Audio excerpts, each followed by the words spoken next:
Friends, welcome to all. और आप सभी का मेरे यूट्यूब चैनल पे स्वागत है गाइस। तो आज का जो वीडियो है वो लाइकेन प्लैनस से रिलेटेड है। और लाइकेन प्लैनस जो है वो सबसे ज़्यादा जो है कैविटी के अंदर बकल म्यूकोसा जो होती है, जो आपकी चिक रीजन है, वहाँ पे सबसे ज़्यादा वो अफेक्ट करती है। और जो इसका स्टार्टिंग पॉइंट होता है वो पोस्टीरियर जो मोलर्स होते हैं हमारे, जो सबसे लास्ट वाला विजडम टूथ होता है, उस एरिया से वाइट वाइट लाइंस आपको लाइकेन प्लैनस में दिखेंगी पेशेंट के माउथ के अंदर। तो यहाँ पे आज जो मैं बात कर रही हूँ कि लाइकेन प्लैनस जो होता है वो बेसिकली होता क्यों है। तो ये एक ऑटो इम्यून डिजीज़ है। मीन्स कई बार क्या होता है कि पेशेंट जो है वो मिसडाइग्नोस होते हैं। मिसडाइग्नोस इन द सेंस कि जब उनके माउथ के अंदर कोई वाइट लाइंस बनती है या फिर छाले बनते हैं तो उन्हें लगता है कि ये किसी हैबिट से एसोसिएटेड है, या फिर पेट की गर्मी के कारण हो गया है, या फिर गैस जो ज़्यादा पेट में बन रही है, गैस्ट्राइटिस के कारण मुंह के अंदर इस प्रकार से छाले बन रहे हैं। और ये पेशेंट को लगता नहीं है, बल्कि पेशेंट को ऐसा बताया भी जाता है, क्योंकि बहुत सारे ऐसे केसेज हैं जिसमें कि एप्थस अल्सर जो है मोस्ट कॉमनली जो होता है वो आपके न्यूट्रिशनल डेफिशिएंसी के कारण होता है। तो कई बार इसको न्यूट्रिशनल डेफिशिएंसी से भी जोड़ के देखा जाता है। तो यहाँ पे इस चीज़ को मैं थोड़ा सा यहाँ पे क्लियर करना चाहती हूँ कि हर एक अल्सर जो माउथ के अंदर है उसका मतलब ये नहीं कि उसमें न्यूट्रिशनल डेफिशिएंसी हो या फिर वो किसी हैबिट से रिलेटेड हो। हैबिट से रिलेटेड होने वाले अल्सर डिफरेंट टाइप के दिखते हैं। जो न्यूट्रिशनल डेफिशिएंसी से होता है वो अल्सर डिफरेंट होते हैं। और लाइकेन प्लैनस जो कि एक ऑटो इम्यून डिजीज़ है, तो यहाँ पे ऑटो इम्यून डिजीज़ जो है इसमें इम्यूनिटी का सारा खेल होता है। मीन्स जो आपकी इम्यूनिटी है, जो नॉर्मल पर्सन की इम्यूनिटी है, जो डिफेंस सिस्टम है, जो कि डिजीज़ के लिए वर्क करता है, वो विदाउट एनी इन्फेक्शन जो है बॉडी के अंदर एक्टिव होती है।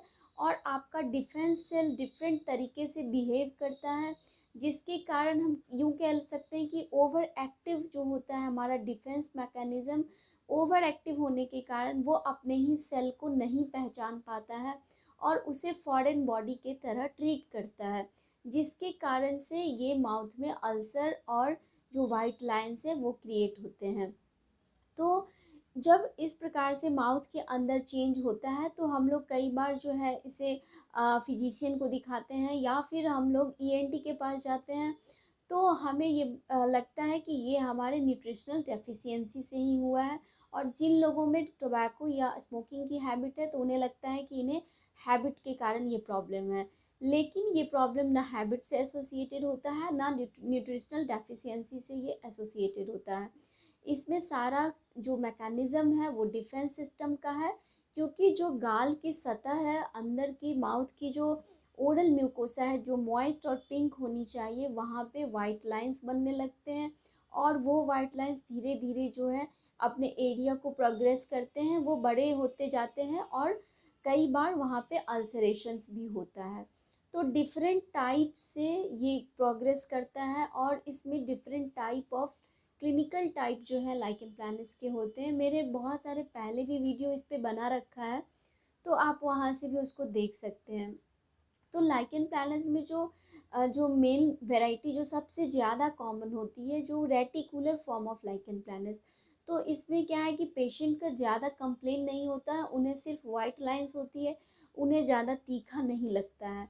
लेकिन जो erosive form of lichen planus है तो वहाँ पे पेशेंट का कंप्लायंस बढ़ जाता है। और इसमें हम जब erosive form of lichen planus की बात कर रहे हैं तो यहाँ पे जो पेशेंट का जो घाव है मुंह के अंदर या जख्म है वो काफ़ी रेड होता है। और यहाँ पे पेशेंट जो है कुछ भी नहीं खा पाता है। मीन्स उसे नमकीन चीज़ भी जलन देता है, या फिर यूँ कहें तीखा और मिर्च तो बहुत दूर की बात है। तो जो नमक होता है उससे भी पेशेंट को प्रॉब्लम होती है। और पेशेंट जो है हमेशा जो है मीठा उन्हें लेना पड़ता है, जैसे कि दूध और दही वो खाते हैं।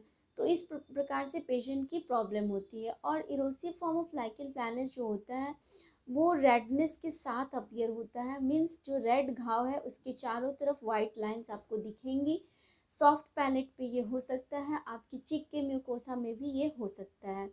और लाइकेन प्लानस चूँकि ये एक ऑटो इम्यून डिजीज़ है और जो गाल की सतह है उसकी जो म्यूकोसा है मीन्स ऊपरी लेयर, जो ऊपरी लेयर है उसकी जो निचली सतह है मीन्स जो बेसल लेयर है वहाँ पे जो है बेसल लेयर का डिजेनरेशन होता है, जिसके कारण जो उसके सब उस एपिथीलियम के जो नीचे की सतह है मीन्स कनेक्टिव टिश्यू, वहाँ पे बहुत सारा इन्फ्लामेटरी रिएक्शन होने लगता है, जिसके कारण से पेशेंट को जो है वहाँ पे इन्फ्लामेशन होता है और पेशेंट को पेन भी होता है। प्लस जब भी वो कुछ तीखा खाते हैं, मिर्च खाते हैं या स्पाइसी फूड या गर्म खाना खाते हैं तो उन्हें जलन होती है। तो इस चीज़ को जो है दूर करने के लिए सबसे ज़्यादा और सबसे महत्वपूर्ण चीज़ जो है, इम्पॉर्टेंट चीज़ जिसे हम कहते हैं, वो है हमारा प्रॉपर डायग्नोसिस। तो अगर आप सिर्फ इस वीडियो के माध्यम से जानेंगे कि डायग्नोसिस जो है वो एक मेन पार्ट होता है जो कि डॉक्टर ही करते हैं, और हमें लाइकेन प्लानस है या नहीं है इस चीज़ को हम खुद से जज नहीं कर सकते हैं। मैंने वीडियो में बहुत सारे फ़ोटो दिखाए हैं, लेकिन इसका मतलब ये नहीं है कि ये अपीयरेंस अगर आपके माउथ के अंदर है तो वो लाइकेन प्लानस ही होगा। बहुत सारे सिम्टम होते हैं, हिस्ट्री होती है पेशेंट की, सारा कुछ कंबाइन करने के बाद ही डायग्नोसिस बनता है।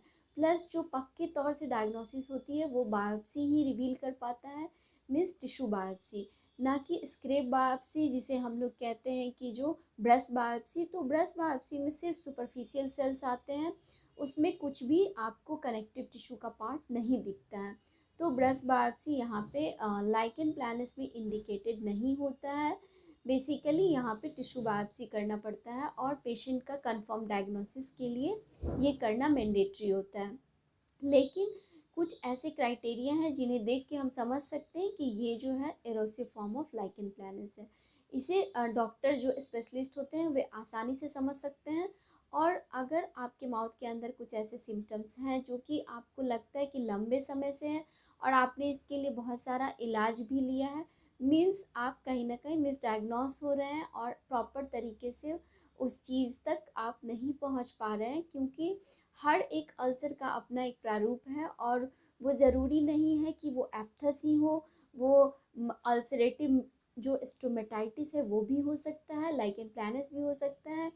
तो यहाँ पे जो मैंने बात की है, ऐसे पर्सन जिनको की हैबिट नहीं है किसी तरह की, मीन्स ना वो टोबैको लेते हैं ना गुटखा लेते हैं, बट माउथ के अंदर जो है अल्सर बना हुआ है प्लस वाइट लाइंस बनी हुई हैं, तो मोस्टली जो रीज़न होता है इसके पीछे वो एक ऑटो इम्यून डिजीज़ है, जो कि मोस्टली लाइकेन प्लानस जो most commonly found auto immune disease inside the oral cavity होता है। और ये एक म्यूकोक्यूटेनियस डिजॉर्डर भी है, तो इसमें जो है जो स्किन है वो भी आपका इन्वॉल्व हो सकता है। आपके लिप्स पे जो है जो वर्मिलियन बॉर्डर है वहाँ पे इंक्रस्टेशन हो सकते हैं।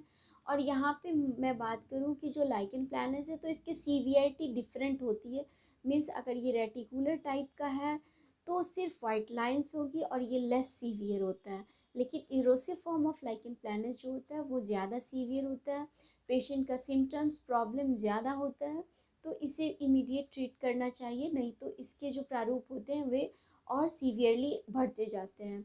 तो इसके लिए जो ट्रीटमेंट अवेलेबल है वो स्टेरॉयड ट्रीटमेंट ही होता है, क्योंकि ये एक ऑटो इम्यून डिजीज़ है और इसे कंट्रोल करने के लिए जो है जो इन्फ्लामेशन का जो पार्ट है वो स्टेरॉयड ही इसे रिड्यूस कर पाता है। और ये डोज जो होता है स्टेरॉयड का, या फिर यूँ कहें कि स्टेरॉयड ऑइंटमेंट का, ये डॉक्टर ही डिसाइड करेंगे आपके कंडीशन को देख के। बिना किसी कंडीशन को देखे कोई भी ड्रग प्रिस्क्राइब करना गलत होता है, क्योंकि आपकी क्या प्रॉब्लम है, आपकी क्या चीफ कंप्लेन है, उसके हिसाब से ड्रग हम लोग डिस्क्राइब करते हैं या पेशेंट को बताते हैं कि इस तरीके से ड्रग लेना है या प्रिस्क्रिप्शन में लिखते हैं। Without visualisation of your picture कोई भी ड्रग हम यहाँ पे बता नहीं सकते हैं। बट एक बात है कि steroid he treatment of choice होता है, या फिर ऑइंटमेंट के फॉर्म में आप करें या फिर जो है सिस्टेमिक फॉर्म में करें। अगर सीवियर केस है तो ऑइंटमेंट यहाँ पे इफ़ेक्टिव नहीं होता है, आपको सिस्टेमिक स्टेरॉयड लेना ही पड़ेगा। और इसके बहुत सारे एडवांटेज हैं, डिसएडवांटेज है। अगर आपने एक बार ड्रग स्टार्ट किया तो विदाउट डॉक्टर प्रिस्क्रिप्शन आप इसे बार बार रिपीटेडली यूज़ ना करें, उसके प्रोटोकॉल को समझें और अपने ट्रीटमेंट को कंटिन्यू करें फॉलो अप ट्रीटमेंट लेते रहें, नहीं तो ये बीमारी जो है वो एक सर्टेन पीरियड के बाद रीअकर होती है। और अगर आपने डोज स्टार्ट किया और विदाउट आपने डॉक्टर एडवाइस उसे स्टॉप कर दिया, अगर आपकी बीमारी ठीक हो गई तो यहाँ पे विदाउट एडवाइस अगर आपने स्टॉप किया तो चांसेस ऑफ रिपीटेशन हो सकता है कि जल्दी ही 2-3 महीने के अंदर फिर से आपको वो जख्म बनने लग जाए। तो ऐसा नहीं करना है, बिल्कुल भी खुद से इसका इलाज ना लें और ना मेडिकल स्टोर से लें। आप बाकायदा इसे अच्छे तरीके से प्रॉपर जो स्पेशलिस्ट डॉक्टर हैं उनसे मिलें और सही इलाज लें। तो उम्मीद करती हूँ कि ये वीडियो में दी गई जानकारी आपके लिए हेल्पफुल होगी। Thank you so much for watching, and if you like please share and subscribe my